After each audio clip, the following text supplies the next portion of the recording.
বিসমিল্লাহির রহমানির রহিম। আসসালামু আলাইকুম ওয়া রাহমাতুল্লাহি ওয়া বারাকাতুহু। ব্রাহ্মণবাড়িয়া জেলা নিয়ে আমি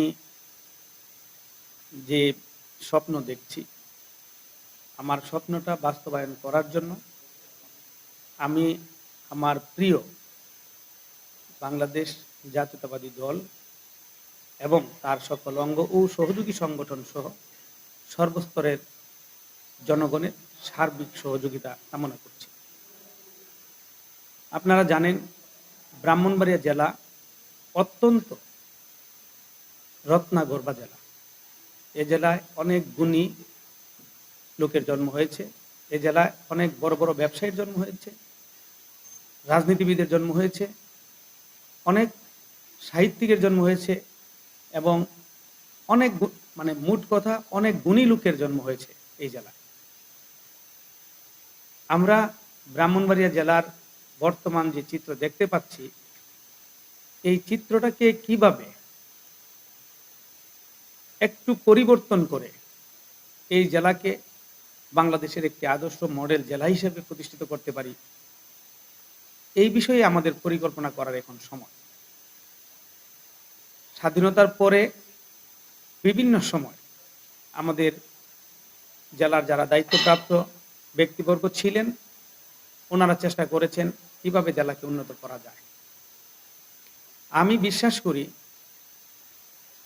আমাদের এই 5ই আগস্টের যে দ্বিতীয়বার আমরা যে ছাত্র জনতার গণ অভ্যুত্থানের কারণে স্বাধীনতা লাভ করেছি, এই স্বাধীনতাকে আমরা যদি প্রপারভাবে কাজে লাগাই এবং এটার শক্তিটাকে আমরা যদি পুরোদমে আমরা ইউজ করে আমরা ব্রাহ্মণবাড়িয়ার উন্নয়নের জন্য নিয়োজিত করি, আমার বিশ্বাস ব্রাহ্মণবাড়িয়ার মধ্যে একটা ব্যাপক পরিবর্তন আনতে পারবো এবং একটা ব্রাহ্মণবাড়িয়াকে একটা আদর্শ মডেল নগরী হিসাবে আমরা প্রতিষ্ঠা করতে সক্ষম হব ইনশাআল্লাহ।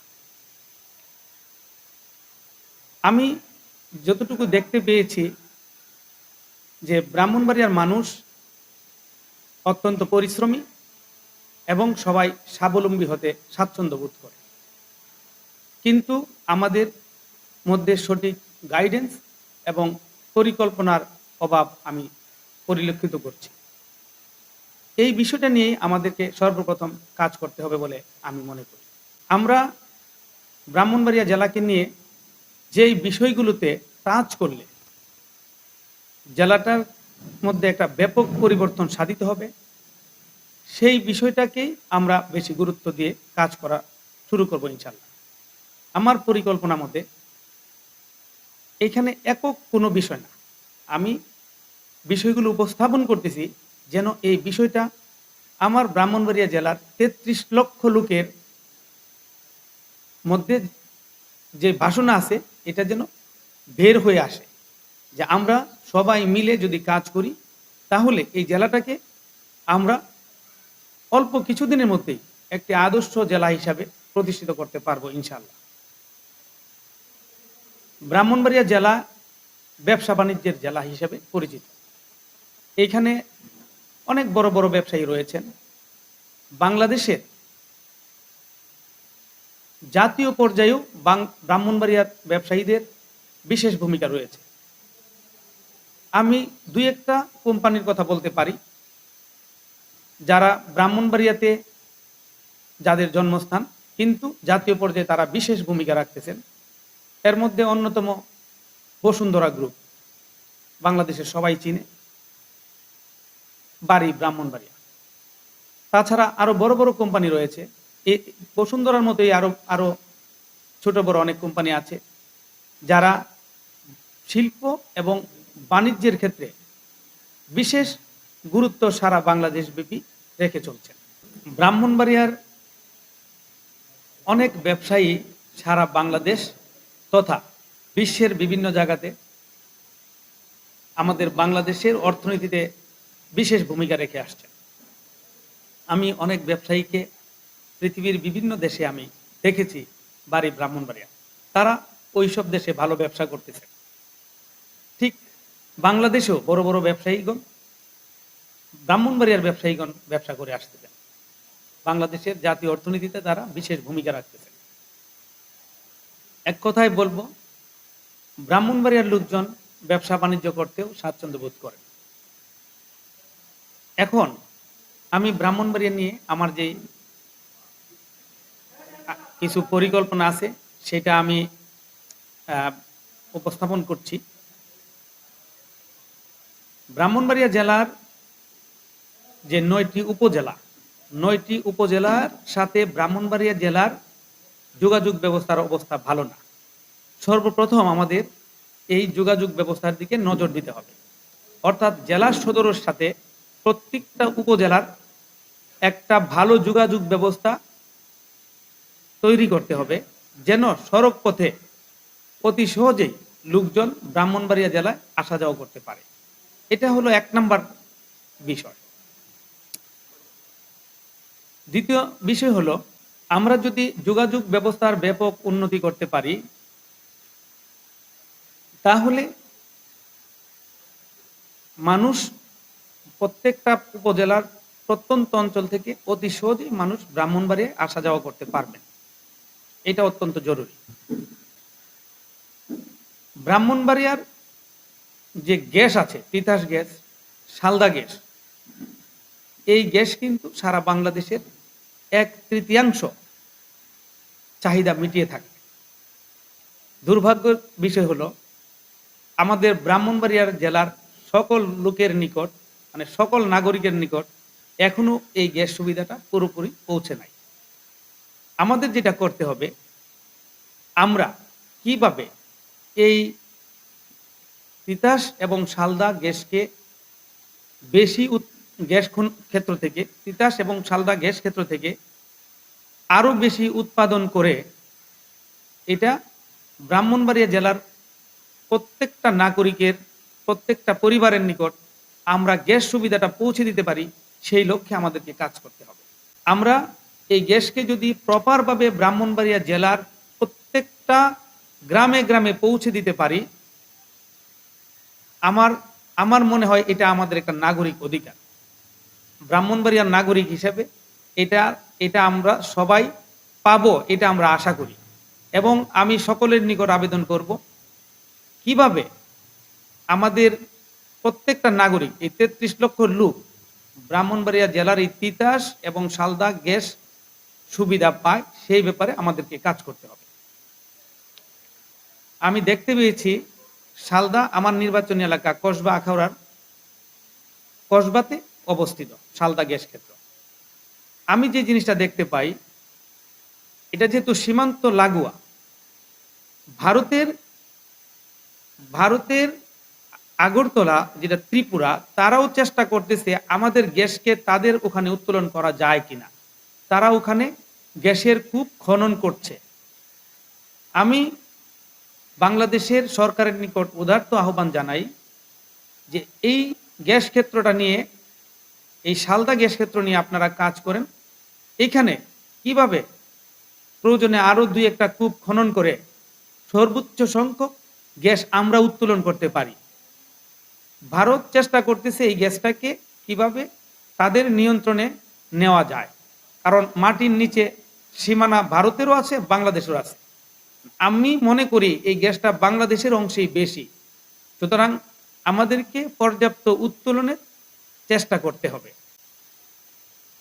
আমাদের আশুগঞ্জ বাংলাদেশের অন্যতম বৃহত্তম তাপবিদ্যুৎ কেন্দ্র, কিন্তু দুর্ভাগ্যের বিষয়, আমরা ব্রাহ্মণবাড়িয়ার জনগণ এখনো লোডশেডিংয়ে আক্রান্ত।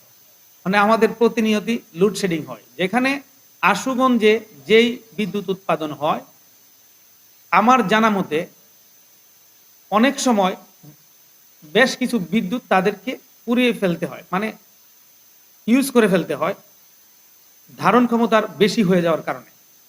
আমরা যদি প্রপারভাবে এই তাপ বিদ্যুৎ কেন্দ্র থেকে যেই বিদ্যুৎটা উৎপাদিত হয়, এই বিদ্যুৎটাকে প্রপারভাবে যদি আমরা প্রত্যেকটা ব্রাহ্মণবাড়িয়ার প্রতিটি গ্রামে গ্রামে সুন্দর করে পৌঁছে দিতে পারি, সঠিক ব্যবস্থাপনা করতে পারি, তাহলে আমাদের কোনো লোক লোডশেডিংয়ে আক্রান্ত হবে না। অর্থাৎ আমরা লোডশেডিং থেকে আমরা রেহাই পাব। আমাদের 100% 24 আওয়ার্স আমরা বিদ্যুৎ সুবিধা পাব যদি আমরা প্রপারভাবে এই বিদ্যুৎটাকে আমরা ইউজ করতে পারি। আমি সরকারের নিকট এই ব্যাপারে উদারত আহ্বান জানাবো যে যেন কোনো বিদ্যুৎ অপচয় না হয় এবং সঠিকভাবে যেন প্রত্যেকটা বাড়িতে বাড়িতে ব্রাহ্মণবাড়িয়া জেলার সবখানে যেন বিদ্যুৎ পৌঁছানো যায় সেই ব্যবস্থা করার জন্য। এতে বাংলাদেশের রাজস্ব খাতে আয়ও বৃদ্ধি পাবে। বাংলাদেশের অন্যতম গুরুত্বপূর্ণ 2টা পোর্ট হলো ব্রাহ্মণবাড়িয়া জেলায় 2টা পোর্ট অবস্থিত। একটা পোর্ট আশুগঞ্জ নদী বন্দর, আরেকটা হলো আখাউড়া স্থলবন্দর। আমরা যদি আশুগঞ্জ নদী বন্দরকে সঠিক ব্যবস্থাপনার মাধ্যমে আমরা যদি উন্নয়ন করি এবং আখাউড়া স্থলবন্দরকে আমরা যদি সঠিকভাবে উন্নয়ন করি তাহলে এই 2টা বন্দরে আমদানি রপ্তানির ক্ষেত্রে যেমন নতুন মাত্রা যোগ পাবে, বহু লোকের কর্মসংস্থানেরও ব্যবস্থা হবে এবং জাতীয় অর্থনীতিতে এই 2টা বন্দর বিশেষ ভূমিকা রাখতে পারবে।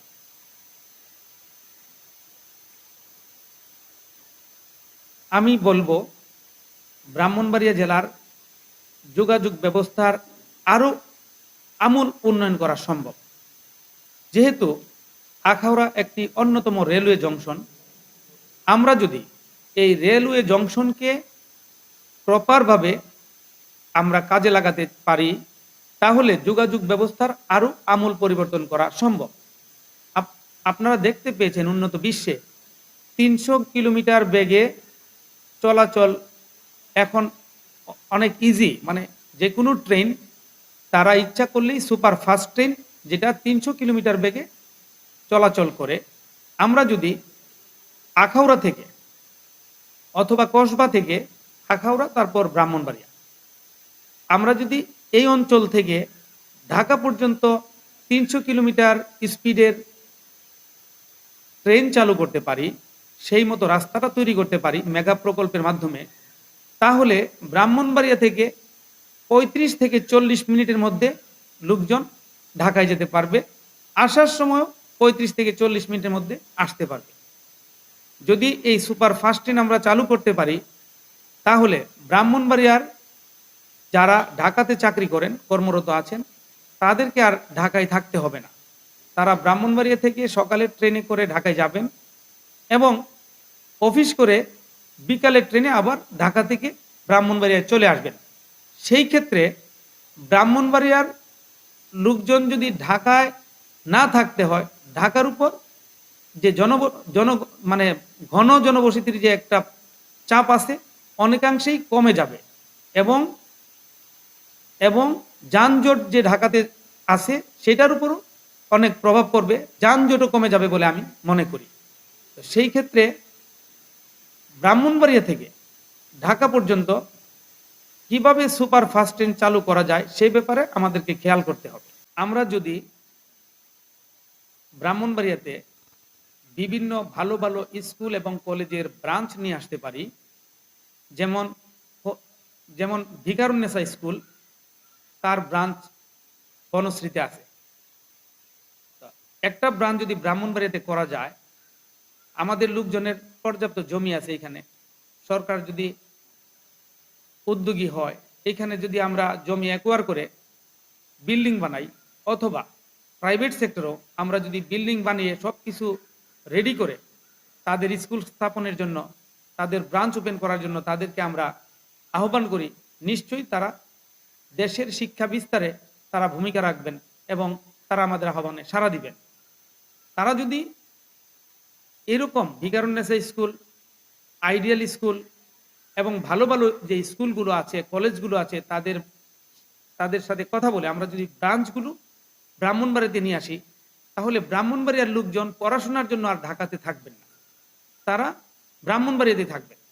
এবং আমি বিশ্বাস করি যদি ভালো হোস্টেল ব্যবস্থা করা যায় এবং আমরা যদি হাউজিং এর ব্যবস্থা করি, অর্থাৎ যেমন বসুন্ধরা গ্রুপ ঢাকাতে সিটি করেছে, বসুন্ধরা সিটি, সিটি বানিয়েছে, যেরকম এরকম যদি আমরা ব্রাহ্মণবাড়িয়াতে একটা সিটি বানাইতে পারি, তাহলে আশেপাশের ডিস্ট্রিক্ট থেকেও মানুষ এসে ব্রাহ্মণবাড়িয়ায় থাকবে, এবং আমরা তাদের বাচ্চারা যদি এখানে পড়াশোনা করতে পারে, তাহলে এইখানেই তাদের বাচ্চারা পড়াশোনা করবে। সেই ক্ষেত্রে ব্রাহ্মণবাড়িয়ার উন্নয়নটা মানে ব্যাপক হারে হবে বলে আমি মনে করি।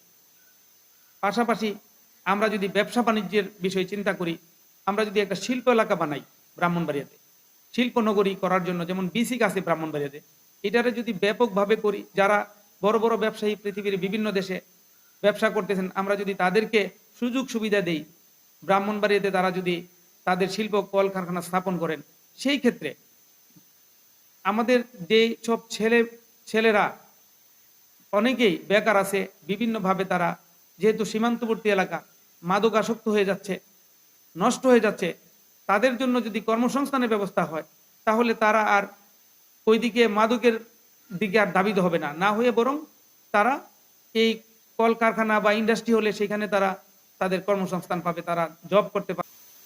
শিল্প এবং সংস্কৃতির শহর ব্রাহ্মণবাড়িয়া, ব্রাহ্মণবাড়িয়াকে ঢেলে সাজাতে হবে।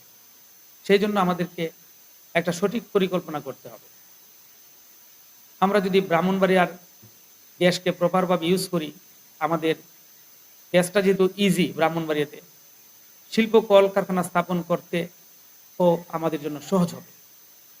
আমি বলবো ব্রাহ্মণবাড়িয়াতে যত অনেক খালি জায়গা আছে, এই খালি জায়গাগুলোকে আমরা যদি সহজ সহজ শর্তে যারা বিনিয়োগকারী, যারা উদ্যোক্তা হবেন, তাদেরকে আমরা যদি সহযোগিতা করি, আমরা যদি তাদেরকে যদি আমরা বিভিন্নভাবে, যেহেতু আমাদের বিদ্যুৎ কেন্দ্র, আমাদের নিজস্ব বিদ্যুৎ কেন্দ্র আছে, এখানে আমাদের গ্যাস আছে, সেহেতু অতি সহজেই আমরা এখানে একটা দক্ষ মানে এই শিল্প কলকারখানার আমরা সৃষ্টি করতে পারবো। এখানে যদি শিল্প কলকারখানা স্থাপিত হয়, সেই ক্ষেত্রে ব্রাহ্মণবাড়িয়া সহ আশেপাশের ডিস্ট্রিক্টের মানে জনশক্তিও এখানে আমরা কাজে লাগাতে পারবো। আমাদের জনগণের কাজ করার অনেক আগ্রহ আছে, কিন্তু আমরা তাদেরকে সঠিক কাজ দিতে পারি না। আমরা তাদের কর্মসংস্থানের যদি ব্যবস্থা করতে পারি, তারা ডিরেল হবে না, তারা নষ্ট হবে না, তারা লাইনচ্যুত হবে না, তারা কাজকর্ম করবে, স্বাবলম্বী হবে। এবং এই স্বাবলম্বী করার জন্য তাদেরকে আমাদের একটা সঠিক রাস্তা তৈরি করে দিতে হবে। আর আমরা যদি এখানে বিসিকটাকে যদি বড় করতে পারি এবং ভালো ইন্ডাস্ট্রি যদি করার জন্য লোকজনকে আমরা আগ্রহী করতে পারি, বিদেশে যারা বিনিয়োগ করতেছে তাদেরকে যদি আমরা এখানে বিনিয়োগ করার জন্য আগ্রহী করতে পারি, এবং এখানে যদি আমরা কলকারখানা স্থাপন করতে পারি, আমি বিশ্বাস করি ব্রাহ্মণবাড়িয়াতে কোনো বেকার থাকবে না, কোনো যুবক বেকার থাকবে না, এবং ব্রাহ্মণবাড়িয়া সহ আশেপাশের এই যে সিটিগুলো আছে, শহরগুলো আছে, সেখান থেকেও লোকজন এসে ব্রাহ্মণবাড়িয়াতে কাজ করতে পারবে। এতে ব্রাহ্মণবাড়িয়ার পরিধি বাড়বে, শহরটা আস্তে আস্তে বিস্তৃতি লাভ করবে, জেলাটার মধ্যে সমৃদ্ধি আসবে, এবং এটা একটা নগরীতে প্রতিষ্ঠা পাবে ইনশাল্লাহ। ব্রাহ্মণবাড়িয়া জেলাতে আমরা উন্নত স্বাস্থ্য সেবা থেকে বঞ্চিত। এখানে যদি আমরা সরকারি মেডিকেল কলেজ করতে পারি, এখানে যদি ভালো হাসপাতাল যা আছে সেটাকে যদি আমরা শয্যা বাড়িয়ে আরো আধুনিক করে আমরা হাসপাতালটাকে ভালো করতে পারি, সেই ক্ষেত্রে আমাদের এই অঞ্চলের মানুষ সঠিক স্বাস্থ্য সেবা পাবে। এই জন্য আমাদেরকে কাজ করতে হবে। ব্রাহ্মণবাড়িয়াতে আমাদের বিশ্ববিদ্যালয় মাত্র একটা বিশ্ববিদ্যালয় আছে, যেটা কতটুকু চলে সেটা নিয়েও আমি যথেষ্ট আমার প্রশ্ন আছে। ব্রাহ্মণবাড়িয়াতে আমরা বিভিন্ন বিশ্ববিদ্যালয়ের ব্রাঞ্চ আনতে পারি, অথবা বিশ্ববিদ্যালয় যদি কেউ করতে চায় আমরা তাদেরকে সহযোগিতা করতে পারি। বিশেষ করে আমি সরকারের কাছে বলবো ব্রাহ্মণবাড়িয়াতে একটা সরকারি বিশ্ববিদ্যালয় করার জন্য। এতে করে অত্র অঞ্চলের এই অঞ্চলের মানুষজন সঠিক শিক্ষার একটা পথ পাবে। আমাদের একটা জাতির উন্নয়ন করতে হলে শিক্ষা ব্যবস্থার দিকে গুরুত্ব দিতে হয়। শিক্ষাই জাতির মেরুদণ্ড। ব্রাহ্মণবাড়িয়ায় শিক্ষার হার মানে সাক্ষরতার হার 70%। আমাদের টার্গেট থাকবে অ্যাটলিস্ট 100% লোক যেন সাক্ষরতা সম্পন্ন হয়। পাশাপাশি উচ্চশিক্ষার হার যেন আরো বাড়ে, সেই লক্ষ্যে আমাদেরকে কাজ করতে হবে। সেই জন্য ব্রাহ্মণবাড়িয়াতে আমি একটি পূর্ণাঙ্গ বিশ্ববিদ্যালয় করার জন্য অনুরোধ করব এবং একটি মেডিকেল কলেজ করাও এখন সময়ের দাবি। আপনারা যদি কেউ বাঞ্চারামপুর থেকে নদী পথে আখাউড়া পর্যন্ত এসে থাকেন, নবীনগর থেকে আখাউড়া পর্যন্ত এসে থাকেন, ব্রাহ্মণবাড়িয়া থেকে আখাউড়া পর্যন্ত এসে থাকেন, তিতাস নদী যে কত সুন্দর, তার আশেপাশের দৃশ্য যে কত মনোরম, এটা আপনি যদি ভ্রমণ না করে থাকেন এটা আপনি উপলব্ধি করতে পারবেন না। আমি মনে করি সরকার চাইলে এই অঞ্চলটাকে পর্যটন নগরী হিসাবে প্রতিষ্ঠা করতে পারে, কারণ তিতাস নদীর সৌন্দর্য অসম্ভব সুন্দর। আমি নিজে নদীতে আমি স্পিড বোটে করে বাঞ্চারামপুরে গিয়েছি এবং আমি নবীনগরে গিয়েছি। একটা অপরূপ সৌন্দর্যের লীলাভূমি ব্রাহ্মণবাড়িয়া। সুতরাং আমি পর্যটনে নিয়োজিত যারা আছেন তাদেরকে বলবো, আপনারা যদি প্রপার ব্যবস্থাপনার মাধ্যমে আপনারা যদি ব্রাহ্মণবাড়িয়াতে পর্যটন নিয়ে কাজ করেন, এই অঞ্চলটা ডেভেলপমেন্ট করেন, বাণিজ্যিকভাবে লাগলে সরকারিভাবে অথবা প্রাইভেট সেক্টরে দুইভাবে যদি কাজ করেন, তাহলে এই অঞ্চলটাকে প্রপার ডেভেলপমেন্ট করতে পারলে এটা একটা আকর্ষণীয় পর্যটন নগরী হিসাবে প্রতিষ্ঠা পাবে ইনশাআল্লাহ। প্রিয় ব্রাহ্মণবাড়িয়াবাসী, আমি অত্যন্ত শঙ্কিত। আমি কিছুদিন আগেই বলেছি তিতাস নদীর পানিতে এখন বিষ। আগরতলা থেকে আমাদের আখাউড়ার উপর দিয়ে একটি খাল দিয়ে আগরতলার ত্রিপুরার বর্জ্য এখানে আমাদের তিতাস নদীর সাথে মিশছে, প্রতিদিন মিশছে, এবং এই পানিটা এত বিষাক্ত যে এই পানির কারণে তিতাস নদী অক্সিজেন শূন্য হয়ে গিয়েছে। তিতাস নদীর পানিতে অক্সিজেন নেই, যে কারণে অনেক জলজ প্রাণী বিলুপ্ত হয়ে গিয়েছে, অনেক মাছ বিলুপ্ত হয়ে গিয়েছে এবং আরো মাছ বিলুপ্তির পথে। তাছাড়া এটা আমাদের স্বাস্থ্যের উপর মারাত্মক প্রভাব ফেলছে। আগামী 10-15 বছরের মধ্যে আমরা অনেকেই মারাত্মক সব রোগে আক্রান্ত হব। আপনারা দেখতে পাবেন গত 10 বছর আগে যেই হারে শামুক ছিল, ঝিনুক ছিল, যোগ ছিল, কাঁকড়া ছিল, ব্যাঙ ছিল এবং আরো জলজ প্রাণী ছিল, এখন এইসব প্রাণী দেখা যায় না। তিতাসের বিলে এখন আর এইসব কিছুর আনাগোনা খুব একটা চোখে পড়ে না। তাছাড়া যেই সব মাছ আমাদের খুব সুন্দর সুন্দর মাছ ছিল, ছোট মাছ ছিল, বিভিন্ন প্রকারের মাছ ছিল, এই মাছগুলো বিলুপ্ত হয়ে গিয়েছে। পানিটা এতই বিষাক্ত যে মাছ যে আমরা খাচ্ছি, এই মাছ খাওয়ার কারণে আমাদের স্বাস্থ্য ঝুঁকির মধ্যে পড়ে গেছে। এই বিষয়গুলো আমাদেরকে আমলে নিতে হবে এবং এখনই সচেতন হতে হবে এবং সবাইকে ঐক্যবদ্ধভাবে এই পানিটা যেন দূষিত না হয় এর জন্য প্রতিরোধ গড়ে তুলতে হবে। এটা যেহেতু দুইটা দেশের সম্পর্ক, ভারত এবং বাংলাদেশের সম্পর্ক, আমি সেই জন্য বলবো দুই দেশের সরকারকেই এই ব্যাপারে ভূমিকা নিতে হবে। বাংলাদেশকে আনুষ্ঠানিকভাবে এই বিষয়টা ভারতকে অবহিত করতে হবে এবং প্রতিকার চাইতে হবে। এই পানিটা তারা যখন আমাদের দেশে ছাড়ে, প্রতিদিন যখন আসে, এটা তারা তাদের সীমান্তে রিফাইনারি করে রিফাইন পানি আমাদের দিকে পাঠাতে হবে। আর যদি রিফাইন পানি তারা ওখানে রিফাইনারি না করে, আমাদেরকে এইখানে রিফাইনারি তৈরি করতে হবে। সেই জন্য আমরা যদি ভারত সরকারের কাছে বলি, তারা আমাদেরকে এই রিফাইনারি করে দিতে বাধ্য, কারণ তাদের এই বিষাক্ত পানির কারণে আমাদের জনজীবন হুমকির মুখে পড়েছে। আমি আমাদের সরকারকে বলবো আনুষ্ঠানিকভাবে তাদেরকে যেন বিষয়টা অবগত করে, তারা যদি ব্যবস্থা না নেয় আমরা খাল বন্ধ করে দেওয়ার জন্য আমি অনুরোধ করব। সরকারিভাবে খাল যদি আমরা এটা বন্ধ করে দিই, আমার মনে হয় আগরতলা তলিয়ে যাবে। যদি একদিন বন্ধ থাকে আগরতলা তলিয়ে যাবে।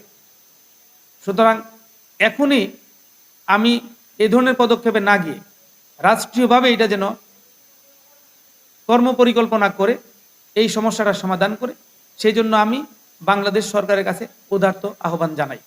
আপনারা জানেন আশুগঞ্জ যে সার কারখানা দেশের অন্যতম বৃহত্তম ইউরিয়া সার কারখানা, এখান থেকে এটাকে সঠিক লক্ষ্যমাত্রায় সার উৎপাদন হচ্ছে কিনা এবং এটার সুষম বন্টনের মাধ্যমে সারের দামটা কিভাবে কমিয়ে এনে আমাদের অঞ্চলের বিশেষ করে ব্রাহ্মণবাড়িয়ার কৃষকদের হাতের নাগালে পৌঁছে দেয়া যায়, সেই জন্য আমি সংশ্লিষ্ট কর্তৃপক্ষের প্রতি উদাত্ত আহ্বান জানাই। আমাদের ব্রাহ্মণবাড়িয়া হিন্দু, মুসলিম, খ্রিস্টান, বৌদ্ধ আমরা সবসময় একে অপরের সাথে ভ্রাতৃত্বপূর্ণ সম্পর্কে বিশ্বাসী। আমাদের মধ্যে কোনো বিভেদ নেই, আমরা সবাই ভাই ভাই।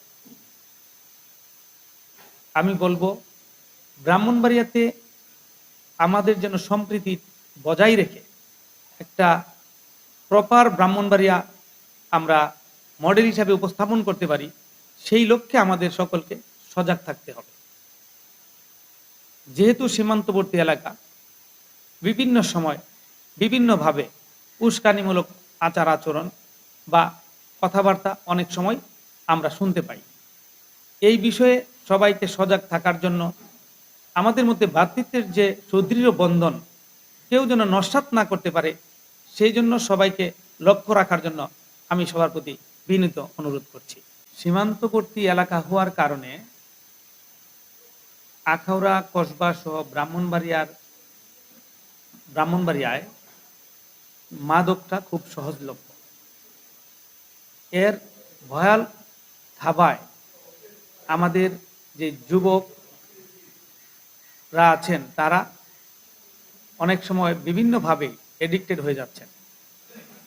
আমি আমার যুবক ভাইদের প্রতি বলবো যে আপনারা কোনো খারাপ বন্ধুর সংস্পর্শে যাবেন না, নেশাগ্রস্ত কোনো লোকের সংস্পর্শে যাবেন না। সৎ সঙ্গে স্বর্গবাস, অসৎ সঙ্গে সর্বনাশ। আজকে আপনি যদি কোনো একটা নেশাসক্ত লোকের সংস্পর্শে যান, আস্তে আস্তে আপনিও আপনার অজান্তেই আসক্তিতে চলে যেতে পারেন। সেই জন্য আমি যুবক ভাইদের বলবো আপনারাও সতর্ক থাকবেন, যেন কোনো অবস্থাতেই কোনো খারাপ বন্ধু আপনাকে প্রভাবিত না করতে পারে। পাশাপাশি সম্মানিত অভিভাবক বৃন্দের দৃষ্টি আকর্ষণ করে বলবো, আপনারা সন্তানদেরকে খেয়াল রাখবেন, নজর দিবেন, খোঁজ খবর নেবেন, সুবিধা অসুবিধার কথা জেনে নেবেন। তারা যেন কোনো অবস্থাতেই কোনো খারাপ একজন মানুষের সংস্পর্শে গিয়ে, নেশায় আসক্ত কোনো মানুষের সংস্পর্শে গিয়ে তারাও যেন সেই রাস্তায় চলে না যায়, এই ব্যাপারটা আপনারা ভালোভাবে খেয়াল করবেন। আপনাদের প্রতি আমি বিশেষভাবে অনুরোধ করব, কোনো অবস্থাতেই সন্তানদের সাথে দূরত্ব রাখবেন না, তাদের সাথে একটা বন্ধুত্বপূর্ণ সম্পর্ক রেখে তাদেরকে এই ভয়াল ছোবল থেকে রক্ষা করবেন। আমি ইউরোপের বিভিন্ন দেশে ব্যবসা করি। ব্যবসার সুবাদে প্রায়শই বিভিন্ন দেশে আমাকে ট্রাভেল করতে হয়। আমি ওই সব দেশগুলোর, ওই সিটিগুলো থেকে কিভাবে তাদের ডেভেলপমেন্ট হয়েছে, কিভাবে তারা আজকে এত ভালো অবস্থানে গিয়েছে, এই বিষয়গুলো নিয়ে স্টাডি করার চেষ্টা করি। আমার সেই তাদের কাছ থেকে জানা যে নলেজটা আমি পেয়েছি, এর আলোকে আমি বুঝতে পারি যে আমরা যদি ঐক্যবদ্ধ হয়ে ব্রাহ্মণবাড়িয়া জেলার জন্য কিভাবে প্রপার ডেভেলপমেন্ট করা যায়, সবাইকে সংশ্লিষ্ট করে আমরা কাজ করি, তাহলে অতি দ্রুত আমরা ইনশাল্লাহ ব্রাহ্মণবাড়িয়াকে একটি আদর্শ নগর হিসাবে আমরা প্রতিষ্ঠা করব ইনশাল্লাহ। আমি বিদেশে অবস্থানরত ব্রাহ্মণবাড়িয়ার ভাইদেরকে বলছি, আপনারা অনেকেই বিভিন্ন দেশে বিনিয়োগ করে ওই দেশে আপনারা ভালো ব্যবসা করছেন, আলহামদুলিল্লাহ। আপনাদের উদ্দেশ্যে বলবো, এই বিনিয়োগটা আপনারা এখন বাংলাদেশে নিয়ে আসেন, ব্রাহ্মণবাড়িয়াতে নিয়ে আসেন। ব্রাহ্মণবাড়িয়াকে আমরা ডেভেলপমেন্ট করার জন্য আপনাদের সহযোগিতা প্রয়োজন।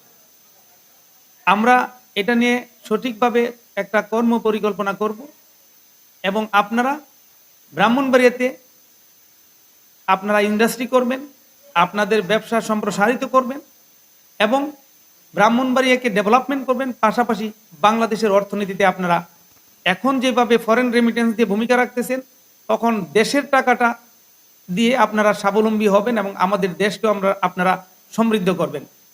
আপনাদের প্রতি আমার উদাত্ত আহ্বান, আপনারা বাংলাদেশে বিনিয়োগ করেন। আমাদের অনেক যুবক ভাই বেকার, অনেকেই দেশে চাকরি করে, ব্যবসা বাণিজ্য করে, আর অনেকেই চাকরি এবং ব্যবসা সুবিধা থেকে বঞ্চিত, তারা বিদেশে যেতে চায়। প্রবাসেও আমি দেখেছি ব্রাহ্মণবাড়িয়ার প্রচুর লোক, অনেক লোক বিশ্বের বিভিন্ন দেশে ব্যবসা বাণিজ্য করতেছে, চাকরি করতেছে, তারা রেমিটেন্স বাংলাদেশে পাঠাচ্ছে, বাংলাদেশের জাতীয় অর্থনীতিতে তারা বিশেষ ভূমিকা রাখতেছে। আমার পরিকল্পনা হলো, এই যারা বেকার যুবক অথবা যারা বিদেশে যেতে চান, তাদের জন্য সঠিকভাবে তাদেরকে কিভাবে ট্রেনিং দিয়ে, সঠিক প্রশিক্ষণ দিয়ে, সংশ্লিষ্ট কাজে দক্ষ হিসাবে গড়ে তুলে তাকে কিভাবে বিদেশে পাঠানো যায়। আমি পৃথিবীর বিভিন্ন দেশে দেখেছি, ফিলিপাইন থেকে নার্স আসে, ইরান থেকে, পাকিস্তান থেকে সিকিউরিটি নিরাপত্তার কাজে যারা নিয়োজিত তারা যায়, তাদেরকে সঠিকভাবে প্রশিক্ষিত করে পাঠানো হয় এবং তারা ভাষায় পারদর্শী থাকে। যে দেশে যায় সেই দেশের ভাষা তাদের জানতে হয়। আমি মনে করি ব্রাহ্মণবাড়িয়াতে টেকনিক্যাল ট্রেনিং সেন্টার আছে, কিন্তু এটাকে ব্যাপকভাবে, এটার মধ্যে ব্যাপকতা আনতে হবে এবং বিষয়ভিত্তিক তাদেরকে ট্রেনিং দিতে হবে, বিষয়ভিত্তিক ট্রেনিং দিতে হবে, দিয়ে তাদেরকে বিদেশে পাঠালে সে যেমন ভালো বেতন পাবে, অতি সহজে ওই দেশের মধ্যে সে সেটেল হইতে পারবে এবং তারা যে দেশে যাবে সেই দেশের নিয়ম কানুন এবং আইন শৃঙ্খলা তাদেরকে আগে থেকেই শিখিয়ে দিতে হবে, ট্রেনিং করাই দিতে হবে, যেন সে ওই দেশে গিয়ে কোনো বিপদে না পড়ে। এটা অত্যন্ত গুরুত্বপূর্ণ। আমি সংশ্লিষ্ট সকলকে বলবো, এই ব্যাপারে পদক্ষেপ নিয়ে একটা সঠিক ইনস্টিটিউট গড়ে তুলে বিদেশগামী যারা আছে তাদেরকে পারফেক্টলি প্রশিক্ষিত করে যে দেশে যাবে সেই দেশের নিয়ম কানুন এবং আইন শৃঙ্খলা শিখিয়ে তাদেরকে পাঠানোর ব্যবস্থা করতে হবে, যেন সে দক্ষ জনশক্তি হিসাবে ওই দেশে প্রতিষ্ঠিত হয়। আমি বিশ্বাস করি অন্যান্য দেশ যা পারে তার থেকে বাংলাদেশের এই যুবকরা আরো বেশি পারবে। সেই জন্য সংশ্লিষ্ট দপ্তর এবং সরকারের সহযোগিতা একান্তভাবে কাম্য। যে জাতি যত শিক্ষিত সে জাতি তত উন্নত। সুশিক্ষাই পারে একটা জাতিকে উন্নতির শিখরে পৌঁছে দিতে। ব্রাহ্মণবাড়িয়া শিক্ষার হার 70%, সাক্ষরতার হার। এটাকে কিভাবে 100%-এ রূপান্তরিত করা যায়, সেই জন্য আমাদের সবাইকে এগিয়ে আসতে হবে। ব্রাহ্মণবাড়িয়া যে পর্যাপ্ত খালি জায়গা আছে, একটা আধুনিক নগরী বানানোর জন্য যথেষ্ট। আমি মনে করি উন্নত বিশ্বের যে কোনো কনসালটেন্টকে দিয়ে, নগর পরিকল্পনাবিদদেরকে দিয়ে আমরা যদি পরিকল্পনা করে এই শহরের, এই জনপদের, এই জেলার বিভিন্ন খাতগুলো আমরা সুন্দর করে আস্তে আস্তে মেরামত করি এবং পরিকল্পনা করে কাজগুলো করি, তাহলে আমরা যেমন একটা প্রপার ডেভেলপমেন্ট করতে পারবো, ব্যাপক কর্মসংস্থানের ব্যবস্থা করতে পারবো, মানুষের মধ্যে যে হতাশা আছে হতাশাগ্রস্ত তা দূর হয়ে যাবে এবং হিংসা বিভেদ দূর হয়ে যাবে এবং আমরা অর্থনৈতিকভাবে স্বাবলম্বী হব এবং আমরা সুশিক্ষিত হব। এই জন্য আমি সবার কাছে উদারত আহ্বান জানাই, আমরা সবাই মিলে আসুন ব্রাহ্মণবাড়িয়াকে কিভাবে একটা প্রপার নগর হিসাবে প্রতিষ্ঠা করা যায় সেই লক্ষ্যে কাজ করি। ধন্যবাদ সবাইকে, ভালো থাকবেন। আমি আপনাদের সাথে যে কোনো সময় যে কোনো ব্রাহ্মণবাড়িয়ার যে কোনো উন্নয়নের বিষয়ে আমি সহযোগিতা করতে প্রস্তুত। ব্যক্তিগতভাবে আমার কোনো উচ্চাকাঙ্ক্ষা নিয়ে আমি আপনাদের সাথে কথা বলছি না। আমি কথা বলছি একজন নাগরিক হিসাবে আপনাদের পিছনে থেকে, পাশে থেকে কিভাবে আমরা ব্রাহ্মণবাড়িয়াকে এগিয়ে নিয়ে যাব সেই লক্ষ্যে আমরা কাজ করব ইনশাল্লাহ। ধন্যবাদ সবাইকে।